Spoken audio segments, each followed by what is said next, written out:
All right, guys, let's talk Torrey Craig. Interesting conversation among Bulls fans after he signed in free agency of who's starting. We know Zach's starting. We know DeMar's starting. We know Vooch is starting. The other questions are who's starting at point?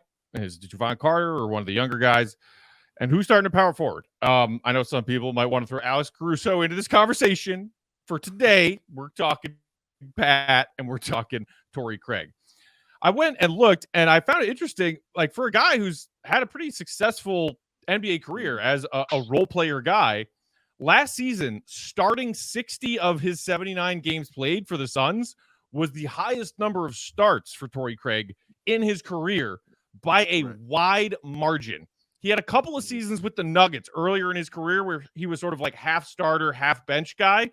But in recent years, he was mostly a reserve guy coming off the bench.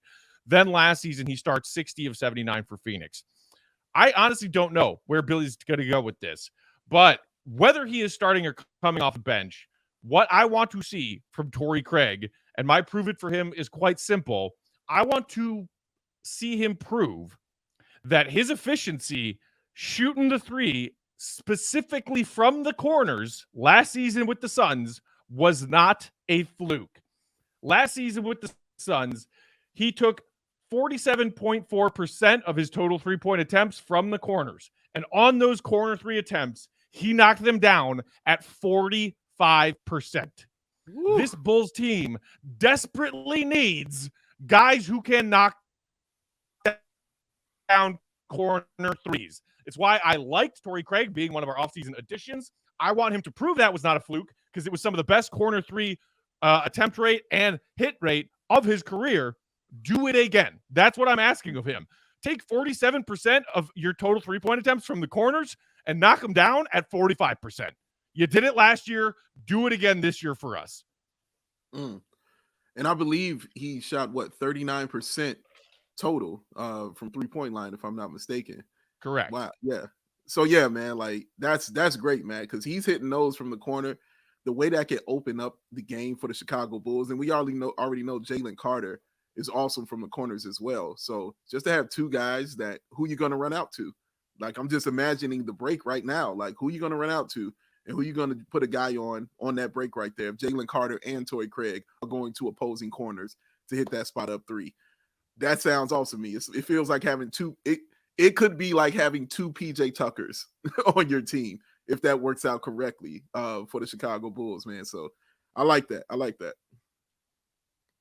Yeah, and I went with a similar thing, not with the corners, but I mean, Torrey Craig has been a pretty mediocre shooter over his career. Aside from last year when he shot a career best 39, his career total 33%, had never shot over 37% at any other point in his career. So I want to see if that three-point number is real. I want him to shoot 38% on threes again this year, even if it ticks down a little bit from last year, where again he was at a career high. I think that's okay. But like the Bulls brought him in to be four who can really shoot the ball. I don't think that's the only thing he can do. He's a good offensive rebounder, especially from sort of an undersized power forward type. He can make the extra pass. He's a good defender. He can slide over and protect the rim. There's a lot he can do. But if he's not hitting the three, then I don't think that signing is going to end up being worth it. Even though it's at the veteran minimum, I think it's always going to be a value deal. But yeah, I mean, he needs to hit his threes at a high level. It's awesome, man. All right. Yeah. I mean, he has to. You're correct. It's actually I have 34.7% career for Torrey Craig. But still, that's basically what I was saying as far as 33% aside from last year. 34%. Okay, aside from last year. Okay, I got you. Yeah, then that checks his career aside from a career high year last year.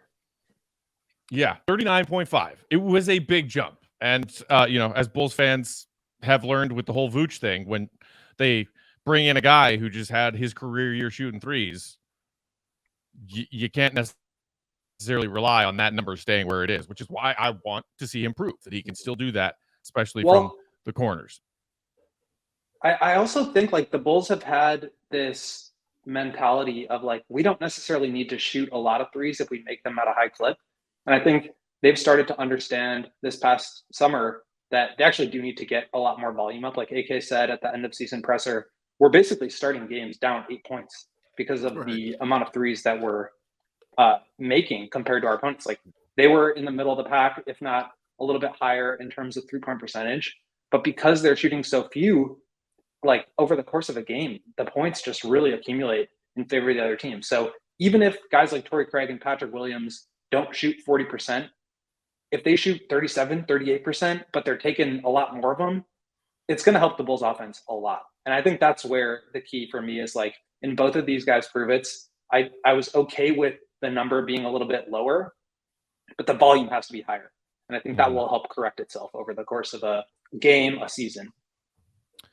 Sung Hyun in the comments saying, as much as I love the addition of Torrey Craig, what I hope more that will happen is to see Pat take this personally and actually become a better player. I'd be happy with that result too.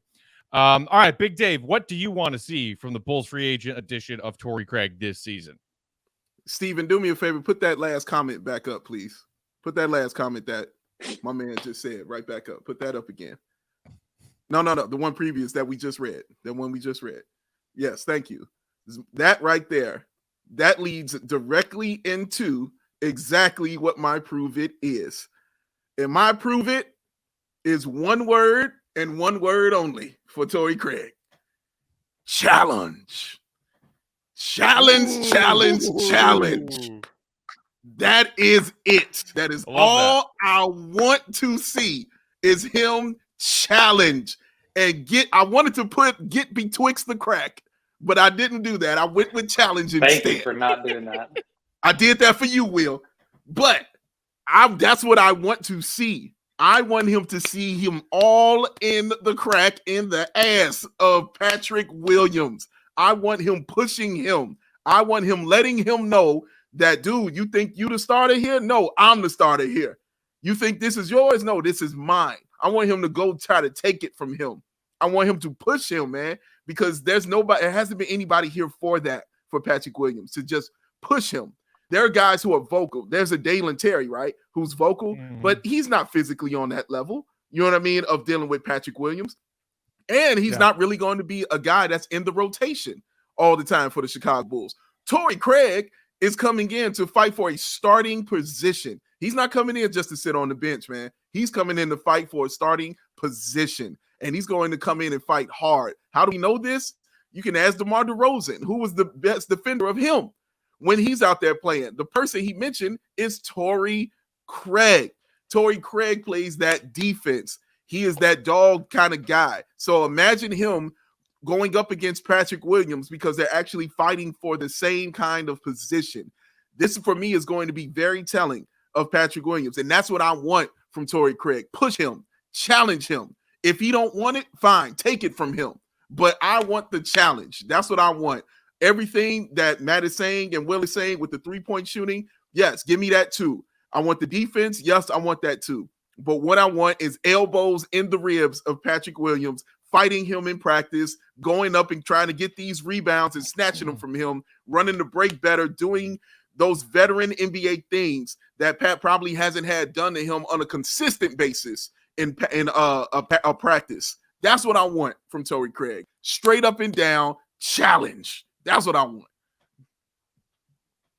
I love it. And I don't think the Bulls signed Torrey Craig. Like, you're telling me any other team in the league could have had Torrey Craig at the vet minimum, same as the Bulls, but he chose the Bulls to also play on the bench. Like, no, he came in to challenge for a starting spot, and Patrick's going to have to say, nope, that's mine, or other way around. So I'm very excited to see that battle. I think both of them provide a lot, and I love just the fit of a Torrey Craig a lot more than a Javonte. Like, both of those guys are going to have big roles on this team. As much as I love Javonte, like, they needed more size, they need more rebounding, they needed more rim protection, and they needed more three-point shooting. I think Torrey Craig gives you all those with more size to be able to guard bigger guys. So both of those guys are going to have big roles, big minutes. I think they're going to play together at times. But I think this is also probably the first time in Patrick's career where he's had a veteran mentor type player who's actually at his same position, right? Like, I think DeMar has really taken him under his wing. DeMar is more of a scoring 3, and I think Patrick hopes to get to that point. But for right now, that's not his role. And I think he needs someone to kind of show him how to be the best version of a role player that he can be. So I really like that, Dave. I think hopefully this signing, I think it'll make the Bulls a lot better, but I think it also has potential to make Patrick a lot better too. Not only necessarily for what you're talking about, which is like challenging each other for a starting spot, but just like the mentorship, teaching him how to play a role. Today I saw a clip from JJ Redick's podcast with Chris Middleton talking about the way that he and Giannis used to go after each other when they were young players in Milwaukee to try to prove that they were the starting 3. Because at that time, that was kind of the roles that they were vying for. And it was just like, at a certain point, he said, like, you just have to go out there and realize that, like, none of that matters when you're playing on the court together against other teams. Like, you need to take a step back on some nights and be the Robin to the Batman or vice versa.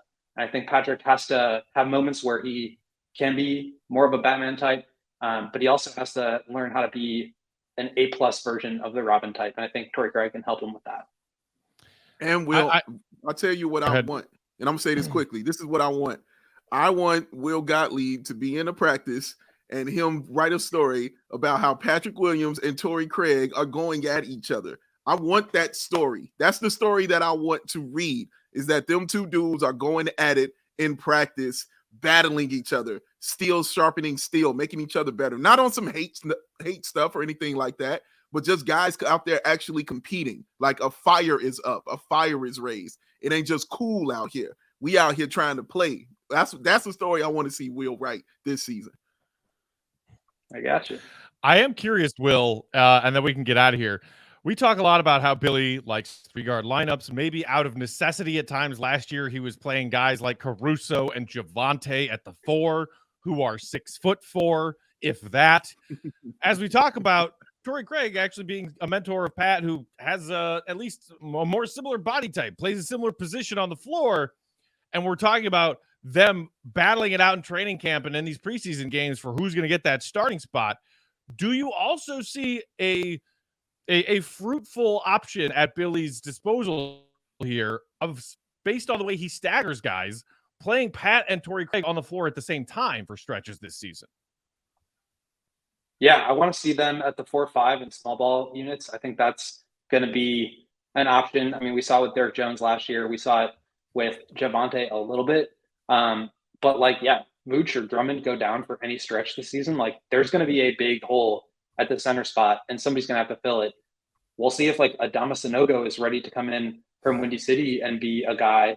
But I mean, I could see Patrick or Torrey Craig or both of those guys sliding over and playing together, or just going super small and super fast. But I also think like Alex Caruso should be the closing power forward. Like, he is the best player of that bunch. We'll see who gets the nod at closing point guard, whether it's Kobe or Javon Carter or Io. But like, the Bulls were best when Caruso was at the 4. I think that will be true next year. So if you're talking about challenge, Dave, like, that's going to be part of it too. Patrick's going to have to go up against Caruso. Torrey Craig's going to have to go up against Caruso. This is a good problem for the Bulls to have, where they actually have depth and good players in each of those spots. But they're going to have to like beat each other out in training camp, in practice throughout the season, in games. They've got to step up. And I think Billy has a lot of different directions that he can go, and he's going to try everything out and see what works best. But it's up to these guys to prove that what they offer works best with what the Bulls want to do. And I think right now the answer for closing power forward, easily Caruso.